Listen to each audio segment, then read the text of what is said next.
Shalom Rise Generation, kita akan mulai ibadah kita hari ini. Mari kita sama-sama bangkit berdiri. Kita mulai ibadah kita hari ini dengan sebuah iman dan pengakuan bahwa pertolongan kita ialah dalam Tuhan yang menjadikan langit dan bumi dan yang setia memelihara ciptaannya sampai selama-lamanya. Karena itu turunlah atas kita sekalian anugerah dan damai sejahtera dalam nama Allah Bapa, Tuhan kita Yesus Kristus dan juga Roh Kudus. Amin. Silakan duduk dan mengambil saat teduh.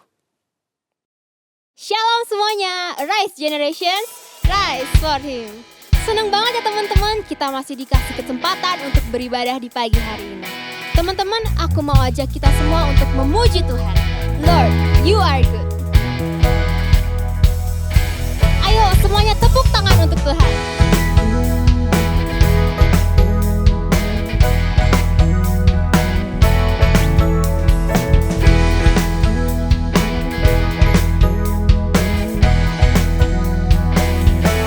You are good. Lord, you are good and your mercy endureth forever. Lord, you are good and your mercy endureth forever. People from every nation and tongue, from generations to generations, we worship you.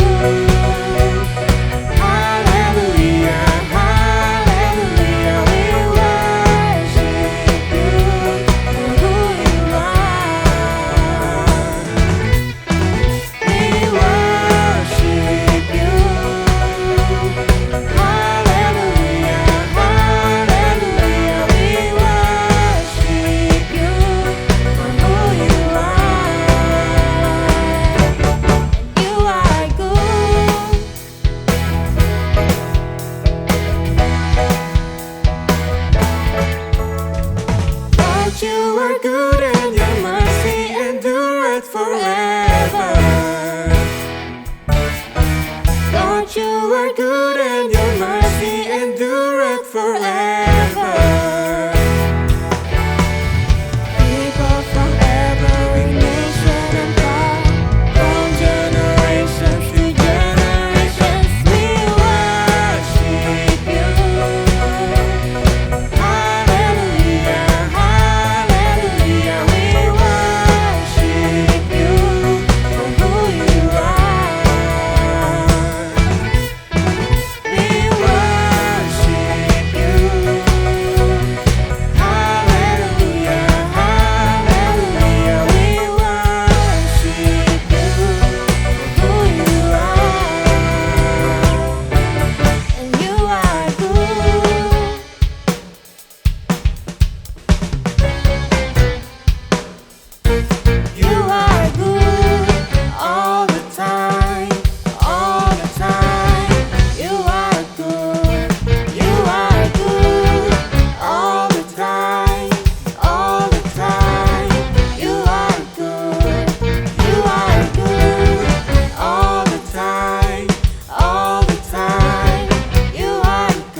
Teman-teman, jujur kadang kita nggak sanggup buat ngadapin semua masalah yang kita temui. Kadang kita juga ngerasa capek, marah atas hal yang gak sesuai sama ekspektasi kita. Tapi kita harus percaya kalau Tuhan pasti menyertai kita.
Sebelum merenungkan firman Tuhan, mari kita sama-sama berdoa.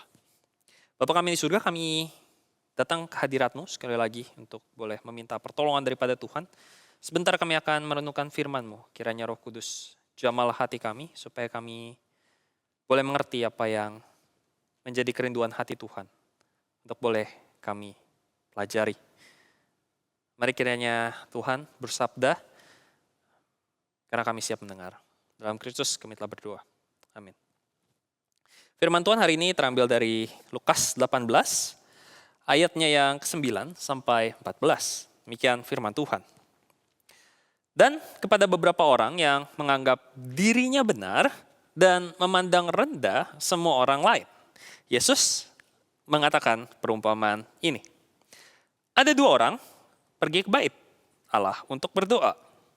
Yang seorang adalah Farisi, yang lain ialah pemungut cukai.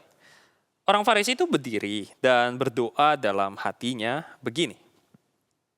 Ya Allah, aku mengucap syukur kepadamu karena aku tidak sama seperti semua orang lain.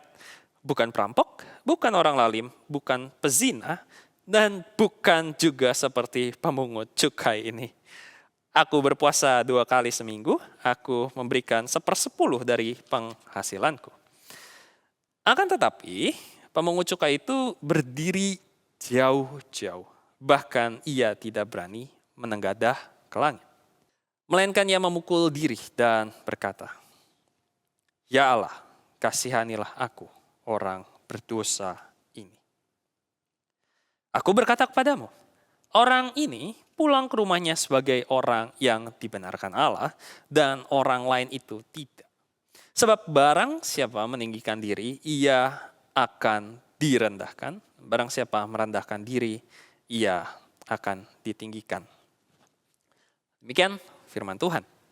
Nah, teman-teman, firman Tuhan hari ini adalah satu kisah yang mungkin familiar banget buat kita ya. Kita udah dengar dari zaman sekolah minggu, mungkin sama kita di remaja juga udah puluhan kali dengar, belasan kali dengar.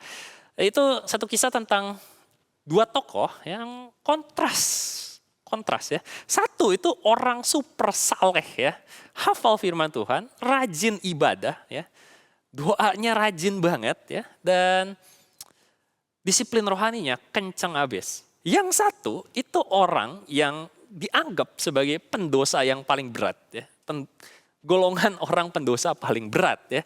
Satu geng sama pezina, pembunuh, perampok, orang lalim. Ini kontras banget, yang satu super saleh, yang satu super berdosa. Ya. Kontras. Dan keduanya datang ke bait Allah untuk berdoa, dua-duanya datang ke rumah Tuhan untuk berdoa, tapi satu dibenarkan, satunya enggak. Ya. Pertama-tama kita mesti ngerti ya, apa sih topik besarnya dari cerita ini ya. Apa goal yang Tuhan mau capai waktu Tuhan ceritain cerita ini. Jadi waktu kita lihat, Tuhan ini sebenarnya lagi ngajarin kepada murid-muridnya dan juga orang yang hadir di tempat itu waktu itu, tentang gimana sih caranya kita bisa masuk surga ya. Jadi topik besarnya adalah soal gimana caranya kita bisa masuk surga. Nah, kecenderungan kita kalau kita mikir soal gimana caranya masuk surga. Kalau kita ketemu satu orang yang saleh ya, saleh banget ya, nggak pernah bolong ke gereja, saat teduhnya lancar ya, nggak pernah bolong, rajin doa ya, holy banget ya, saleh abis ya, ngomong nggak pernah ngomong kasar ya, kalem orangnya, wah di kepala kita, wah fix ini mah orang pasti masuk surga ya nggak sih? Mungkin punya teman yang kayak gitu atau mungkin lihat koko cicinya di gereja ya ada yang kayak gitu, fix ini mah orang pasti masuk surga. Problem is si Farisi juga orang yang kayak gitu. Sama salehnya, atau bahkan lebih saleh daripada orang yang kita pikir orang paling saleh yang pernah kita ketemu di gereja. Farisi itu possibly malah lebih saleh daripada mereka, possibly. Ya memang sekalipun kalau dengar Farisi, asumsi kita biasanya asosiasinya tuh jelek ya, orang jahat, negatif. Kenapa? Karena dia biasanya di kelompok ini biasanya digambarkan sebagai musuhnya Yesus. Akan tetapi kalau kita membaca benar-benar, menggali benar-benar, Farisi itu orang yang beneran saleh ya. Farisi itu orang yang beneran saleh ya. Sesaleh apa? Bayangin Farisi itu 7 kali sehari pergi ke rumah ibadah ya. 7 kali sehari pergi ke rumah ibadah. Bukan cuma 7 hari sekali, 7 kali sehari doa di rumah atau baca kitab suci. No, 7 kali sehari pergi ke rumah ibadah buat doa. 7 kali sehari, oke? Kita mungkin kadang-kadang saat teduh aja masih bolong sekali sehari, bos. Ya. Ini 7 kali sehari doa ke rumah ibadah. Next. Ini orang gak pernah bolong kasih persembahan juga ya. Dan bukan cuma persembahan jasa, perpuluhan. Nah, padahal kita tahu mungkin ada teman-teman kita yang suka nilep. Nilep persembahannya ya, dikasih mungkin sama orang tua sekian puluh ribu buat persembahan tapi ditilep, cuma kasih goceng aja. Ini orang bukan cuma kasih persembahan yang beneran, perpuluhan. Rajin. Pakai duit sendiri. Next. Ini orang 2 kali puasa dalam seminggu. Siapa sih di antara kita yang puasa 2 kali seminggu? Jangankan 2 kali seminggu, lu hitunglah seumur hidup berapa kali kita pernah puasa. Sok. Ya. Ini orang 2 kali seminggu puasa Senin Kemis. Kurang saleh apa? Dan karena itu kita ketemu ya, karena si kelompok Farisi ini orang-orang yang serius banget ikut Tuhan ya, sungguh-sungguh saleh ya, disiplin rohaninya kencang banget. Karena itu kita ketemu di ayat 18, di pasal 18 ayat 18, ada satu orang ya, kemungkinan besar dia orang Farisi, dia datang sama Yesus, dia nanya, semua udah kukerjain nih Tuhan, masih kurang apa buat masuk surga? Ya. Kenapa dia nanya, beraninya nanya kayak gitu? Karena emang beneran ini orang saleh. Masih kurang apa Tuhan buat masuk surga? Jadi ini asli orang saleh beneran. Karena itu dia nanya, kurang apa untuk masuk surga? Nah, itu tadi ya, kalau dibandingin sama kita, including myself, siapa sih yang punya disiplin rohani sekencang dan seketat itu? Siapa sih yang punya disiplin rohani yang seniat itu? Ya? Tapi ternyata di dalam story, orang yang disiplin rohaninya sekencang itu, ya, saleh abis. Tapi Tuhan bilang, kamu tidak dibenarkan dan tidak masuk surga. So what happened? What happened? Ya, orang yang biasanya kalau kita ketemu ya, kita mungkin kalau ketemu orang Farisi today ya, ini mah fix masuk surga, tapi kata Tuhan no, ini orang nggak masuk surga. So what happened? What happened? Jawaban atau hint terhadap pertanyaan ini ada di dalam doa si orang Farisi. Ya, kalau kita baca di dalam teks kita akan ketemu hintnya, yaitu di dalam ayat yang ke-11 dan yang ke-12 kita ketemu kenapa. Ya. Doanya si Farisi ini ironis. Doanya si Farisi ini ironis. Kenapa ironis? Karena opening doanya itu mirip kayak Mazmur. Ya, kalau kalian mungkin familiar sama Mazmur, suka baca Mazmur, kalian akan notice pemazmur itu mengawali doanya itu dengan bersyukur kepada Allah. Bahkan Tuhan Yesus ngajarin kita, mulailah doa itu untuk dengan ucapan syukur kepada Allah. Dan si Farisi ini do just that. Ya. Dia melakukan itu, dia opening doa dengan Tuhan aku bersyukur. Ya. Orang Farisi itu berdiri ayat 11 dan berdoa dalam hatinya begini, ya Allah aku mengucap syukur kepadamu. Nah, tapi ketika kita baca lanjutannya, ada something wrong dengan itu. Yang pertama, alasan bersyukurnya itu buset dah, ini mah rada kacidanya, kelewatan ya. Kenapa? Karena ini alasan dia bersyukur. Pertama, itu karena dia merasa, dia mengucap syukur karena dia tidak sama dengan orang lain. In the sense bahwa dia lebih tinggi daripada orang lain. Saya nggak seperti orang lain yang rendahan ya. Kenapa rendahan? Karena ini para pendosa ya. Saya mah beda ya. I'm different ya. I'm special. Gue beda. Kenapa? Karena gue punya standar yang beda ya. Nggak seperti orang lain yang berdosa ini. Aku tidak ya. Ya, aku tidak seperti semua orang lain, bukan perampok, bukan orang lalim, bukan pezina, bukan juga seperti pemungut cukai ini. Jadi openingnya bagus kayak Mazmur, ya Allah aku mengucap syukur, tapi isinya buset dah ya. Dia merasa Tuhan aku bersyukur because I'm special. I'm not like everyone else. Ya.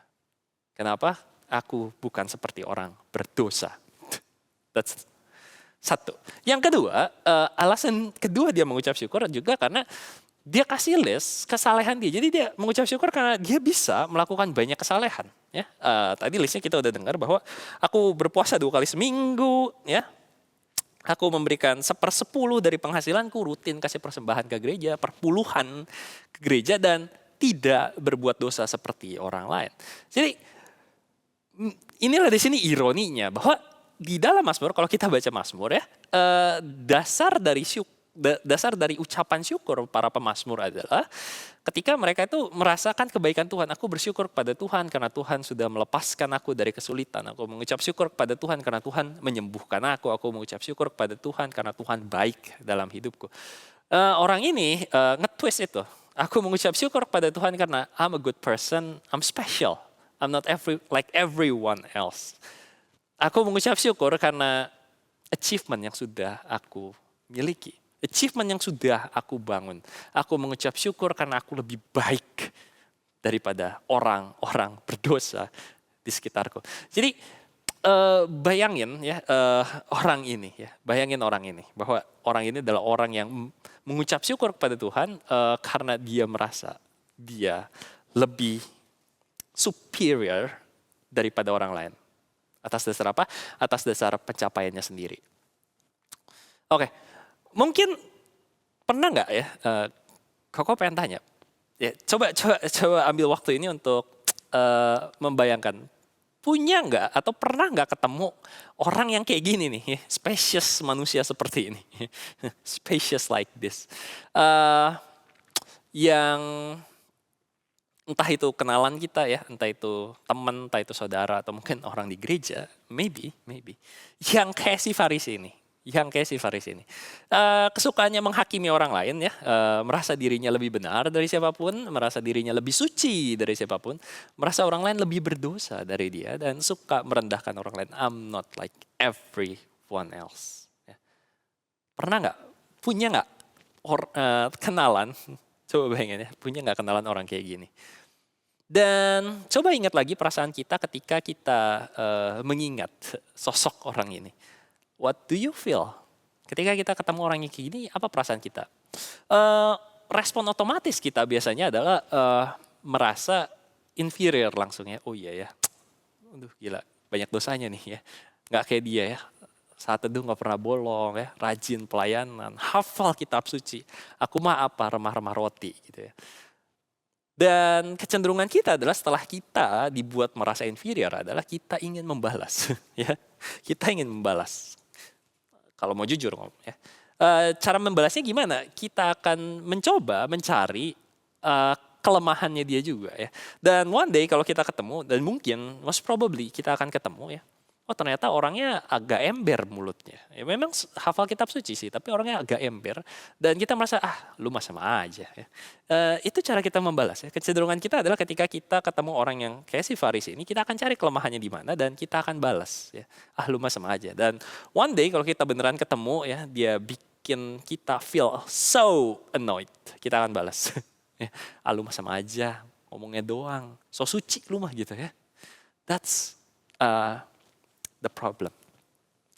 Nah, kenapa si Farisi yang saleh ini ya, yang dengan asumsi kita fix ini mau masuk surga, tapi ternyata kata Tuhan Yesus gagal masuk surga. Kenapa? Apa akar masalahnya? Kegagalan si Farisi adalah karena dia gagal melihat dirinya dari sudut pandang Tuhan. Kegagalan si Farisi bukan karena dia saleh, tapi karena dia gagal melihat dirinya dari sudut pandang Tuhan. Dia gagal melihat dirinya justru sama dengan orang lain. Dia gagal melihat dirinya sama seperti orang lain. Dia gagal melihat dirinya sama berdosanya sama orang lain. Dia gagal melihat dirinya punya kelemahan dan karena itu butuh pertolongan Tuhan. That's the problem. Ya, dia gagal melihat dirinya dari sudut pandang Allah. Dia gagal melihat dirinya sebagai orang berdosa, dia gagal melihat dirinya sama seperti orang lain. Sekalipun ada area yang memang baik dalam dirinya, tapi dia gagal melihat, dia juga punya kelemahan.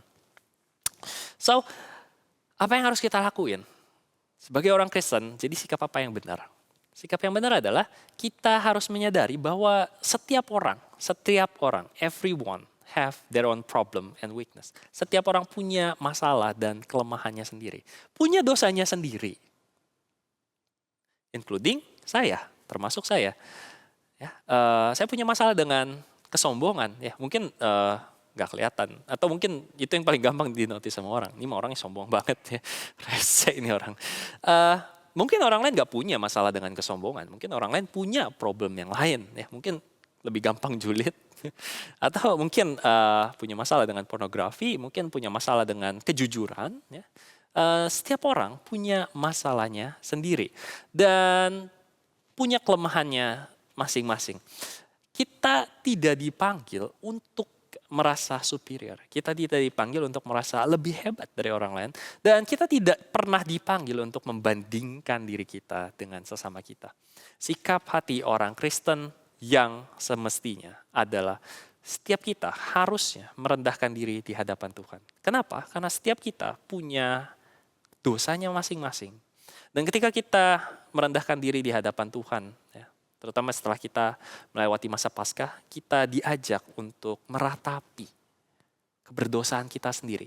Kita tidak pernah dipanggil untuk membandingkan diri kita sama orang lain. Kita tidak pernah dipanggil untuk melihat diri kita lebih superior dari orang lain. Tapi kita dipanggil untuk menyadari apa kelemahan kita, apa keberdosaan kita, dan meratapinya di hadapan Tuhan. Pemungut cukai dibenarkan. Kenapa? Karena dia meminta dikasihani. Karena dia meminta pengampunan daripada Tuhan. Kenapa si Farisi enggak dibenarkan? Karena dia enggak minta. Bahkan dia tidak merasa dia butuh. I'm superior. Saya mah enggak butuh pengampunan dosa. Saya orang baik-baik. Ya. Dan itulah masalahnya. Ya. Banyak orang yang gagal menerima Tuhan Yesus. Catat baik-baik. Banyak orang yang gagal menerima Tuhan Yesus karena dia merasa saya mah enggak butuh Tuhan. Saya orang baik-baik, fix gue mau masuk surga. Buat apa saya percaya Yesus? And that's the problem. Banyak orang yang merasa dirinya benar, superior. Saya nggak butuh Tuhan. Karena itu justru mereka lah yang tidak masuk kerajaan surga. Dan bagi kita yang sudah menyadari, bagi kita yang menyadari keberdosaan kita, menyadari kelemahan kita, ada satu berita sukacita bagi kita hari ini. Tidak ada dosa yang terlalu besar untuk diampuni. Tidak ada dosa yang terlalu besar sampai-sampai tidak diampuni oleh Tuhan. Karena itu mari kita kembali kepada Tuhan. Mari kembali kepada Tuhan karena kita punya Tuhan yang panjang sabar, penuh kasih. Yang merindukan pertobatan dan bukan kehancuran orang berdosa. Ada satu ayat Alkitab yang sangat indah, Yeskiel 33 ayat yang 11. Yeskiel 33 ayat yang ke-11. Katakanlah kepada mereka, demi aku yang hidup. Demikianlah firman Tuhan Allah. Aku tidak berkenan kepada kematian orang fasik, melainkan aku berkenan kepada pertobatan orang fasik. Dari kelakuannya, supaya ia hidup. Bertobatlah dari hidupmu yang jahat. Mengapa kamu akan mati, hai kaum Israel? Kita punya Allah yang bukan pemarah, bukan pemurka. Kita punya Allah yang penuh kasih, panjang sabar, yang justru merindukan orang itu bertobat supaya ia tidak binasa. Kenapa kamu harus binasa, hai Israel? Bertobatlah. Karena itu mari kita kembali kepada Tuhan. Mari kita meminta ampunan kepada Tuhan seperti si pemungut cukai ini. Dengan sungguh-sungguh. Ya. Si pemungut cukai yang memukul dadanya dan menyesali, meratapi betapa dia berdosa di hadapan Tuhan.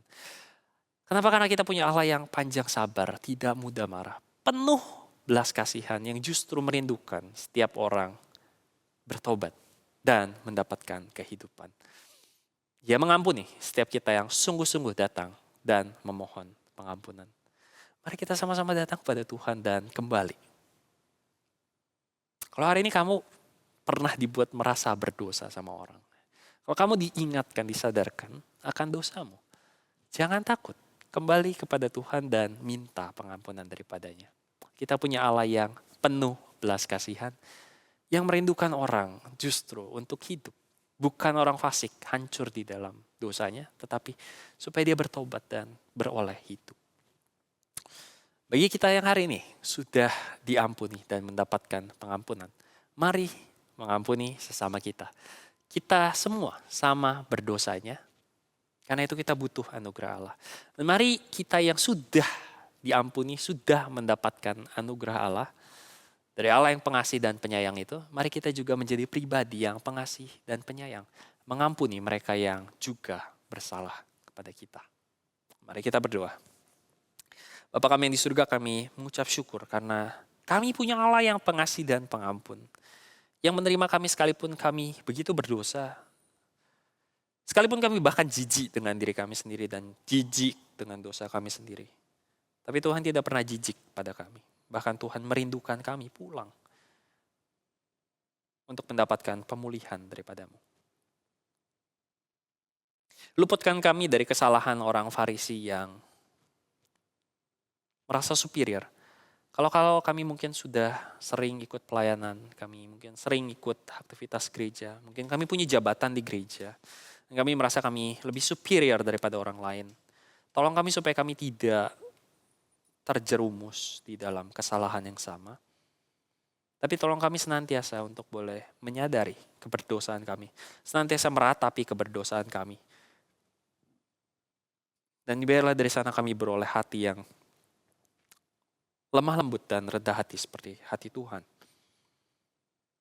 Hati yang senantiasa siap mengampuni sesama kami yang bersalah pada kami. Tolong kami ya Tuhan, dalam Kristus kami telah berdoa. Amin.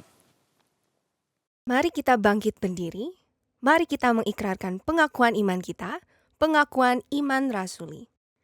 Aku percaya kepada Allah, Bapa yang Maha Kuasa, Khalik langit dan bumi, dan kepada Yesus Kristus anaknya yang tunggal Tuhan kita, yang dikandung daripada Roh Kudus, lahir dari anak darah Maria, yang menderita sengsara di bawah pemerintahan Pontius Pilatus, disalibkan, mati dan dikuburkan, turun ke dalam kerajaan maut, pada hari yang ketiga bangkit pula dari antara orang mati, naik ke surga, duduk di sebelah kanan Allah, Bapa yang Maha Kuasa.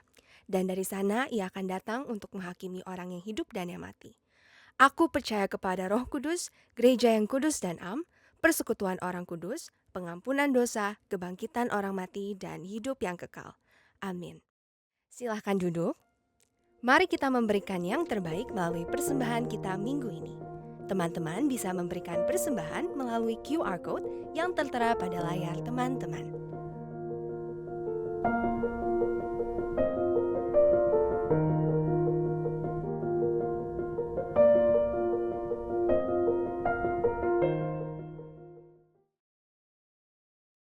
Oke, Rise Generation, waktunya kita berdoa, membawa persembahan kita pada Tuhan, juga menutup ibadah kita pada hari ini. Mari kita berdoa.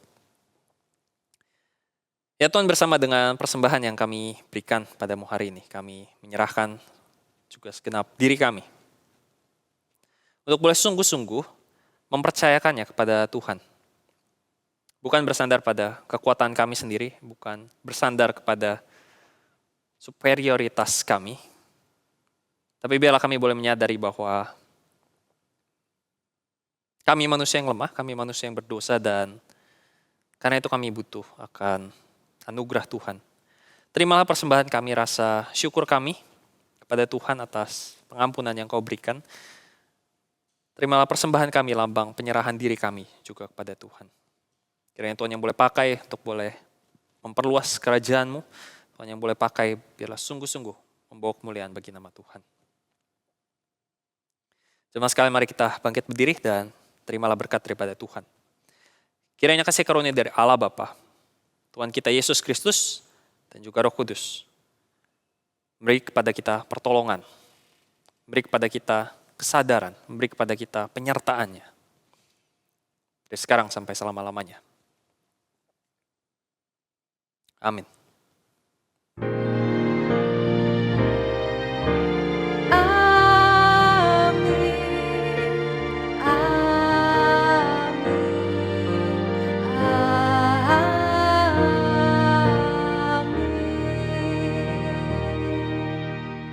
Ibadah selesai, teman-teman dipersilahkan untuk saat teduh. Tuhan Yesus memberkati.